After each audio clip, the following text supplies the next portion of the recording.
सुनय ठाकुर का घर मिट्टी का बना हुआ था, जिसकी छत बरसात में अक्सर टपकती थी।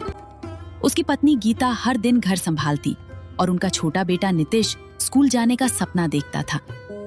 लेकिन हालात ऐसे थे कि कई बार 2 वक्त की रोटी भी मुश्किल हो जाती। एक शाम जब घर में सिर्फ एक ही रोटी बची थी, गीता ने वो रोटी नितिश को दे दी। सुनय ठाकुर ने पूछा, तुमने खाया? गीता मुस्कुराकर बोली, मुझे भूख नहीं है। लेकिन सुनय ठाकुर समझ गया ये झूठ था। उस रात सुनय ठाकुर देर तक जागता रहा। उसने आसमान की ओर देखा और मन ही मन कहा, हे भगवान, क्या मेरी मेहनत कभी रंग नहीं लाई? अगली सुबह सुनय फिर खेत में गया। उसकी जमीन पत्थरों से भरी थी और मिट्टी इतनी कठोर थी कि हल चलाना भी मुश्किल था। गांव के दूसरे किसान उसे देखकर हंसते। सुनाइन ठाकुर, तेरी जमीन तो मर चुकी है, क्यों अपनी ताकत बर्बाद कर रहा है? सुनैन ठाकुर बस एक ही बात कहता, जब तक मैं हार नहीं मानता तब तक मेरी जमीन भी जिंदा है। दिन बीतते गए, मेहनत जारी रही, लेकिन नतीजा बहुत कम मिला। एक दिन गीता ने गंभीर होकर कहा, सुनैन, हमें गांव छोड़ना पड़ेगा। नितिश की पढ़ाई, हमारा भविष्य सब खतरे में है। अगर मैं चला गया तो ये जमीन हमेशा बंजर रहेगी, लेकिन अगर मैं डटा रहा तो शायद एक दिन यही हमारी ताकत बनेगी।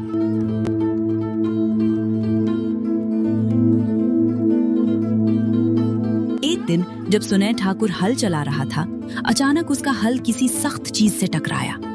टक! सुनय चौंक गया। उसने मिट्टी तो एक पुराना मिट्टी का घड़ा निकला। उसका दिल तेजी से धड़कने लगा। शायद खजाना, उसने सोचा।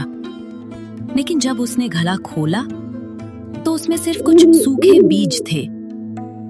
सुनय थोड़ा निराश हुआ। इतनी मेहनत के बाद बस ये बीज? लेकिन फिर उसने सोचा, शायद यही मेरी किस्मत बदलने का मौका हो। विश्वास की खेती। बारिश का मौसम आया। सुनय ठाकुर ने उन बीजों को अपने खेत में बो दिया। हर दिन वो खेत में जाता, पौधों को पानी देता, उनसे बात करता। तुम्हें बड़ा होना है, हमें बचाना है।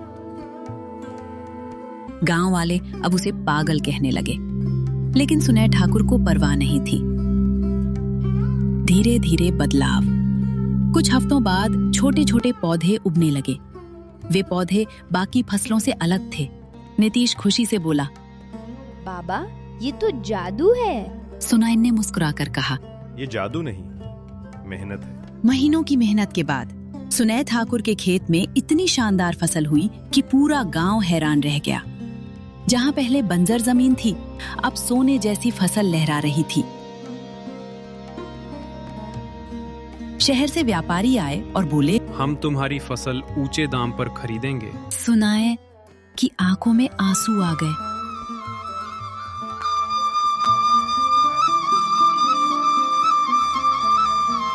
अब वही लोग जो उसका मजाक उड़ाते थे, उसके पास सलाह लेने आने लगे। गांव का मुखिया भी बोला, सुनाइन ठाकुर, तुमने कर दिखाया। सुनाइन ने सिर झुकाकर कहा, मैंने नहीं, मेरी मेहनत ने किया है। सुनाइन ठाकुर अब अमीर हो गया था, लेकिन उसका दिल वैसा ही था।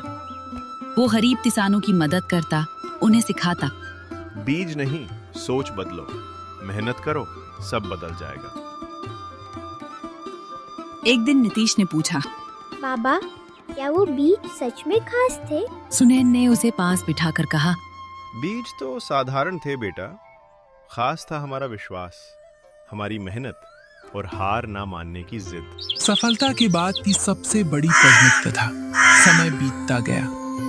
अब सुनय ठाकुर का नाम पूरे इलाके में प्रसिद्ध हो चुका था। जिस खेत को कभी लोग बंजर जमीन कहते थे, वही खेत अब गांव की पहचान बन गया था। दूर दूर से किसान उसकी खेती देखने आते। लेकिन जिंदगी की असली परीक्षा अभी बाकी थी। नई शुरुआत।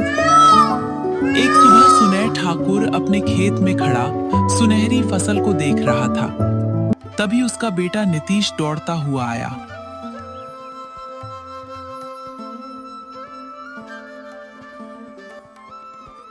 बाबा, मास्टर जी कह रहे थे कि मैं शहर के बड़े स्कूल में पढ़ सकता हूँ। सुनैन की आंखें चमक उठी। जिस बेटे के लिए कभी किताब खरीदना मुश्किल था, आज उसके सपने आसमान छू रहे थे। गीता ने धीरे से कहा। देखा, तुम्हारी मेहनत अब फल दे रही है। सुनैन मुस्कुराया, लेकिन उसके मन में एक डर भी था। क्या ये खुशियां हमेशा रहेंगी? मुसीबत की वापसी। गांव में भयंकर सूखा पड़ गया। नदियां सूखने लगी, तालाबों में दरारें पड़ गईं, खेतों की मिट्टी फिर से बेजान दिखने लगी। गांव वाले घबराकर कहने लगे, अब क्या होगा? फसलें बर्बाद हो जाएंगी। कई किसान गांव छोड़ने लगे, लेकिन सुनैन ठाकुर शांत था। उसने अपने खेत के बीच खड़े होकर कहा, मुश्किलें फिर आई हैं, लेकिन इस बार हम हारेंगे नहीं। सुनैन को अचानक उन पुराने बीजों की याद आई।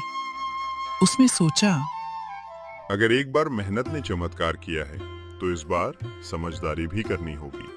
उसने गांव के किसानों को बुलाया। हम सब मिलकर बारिश का पानी जमा करेंगे, तालाब बनाएंगे, नहर साफ करेंगे। अगर अकेले लड़ेंगे तो हार जाएंगे, लेकिन साथ रहेंगे तो जीतेंगे। कुछ लोग हंसे, इतने छोटे गांव वाले क्या बदलेंगे? लेकिन इस बार कई किसान सुनैन के साथ खड़े हो गए। दिन रात मेहनत शुरू हुई। किसी ने मिट्टी खोदी, किसी ने पत्थर हटाए।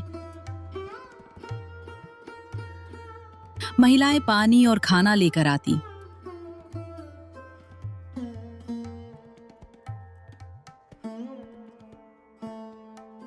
नीतीश गर्व से बोला, मेरे बाबा पूरा गांव बचाएंगे। धीरे धीरे खेतों तक पानी पहुंचने लगा। सूखी जमीन फिर नम होने लगी। नई फसल का चमत्कार।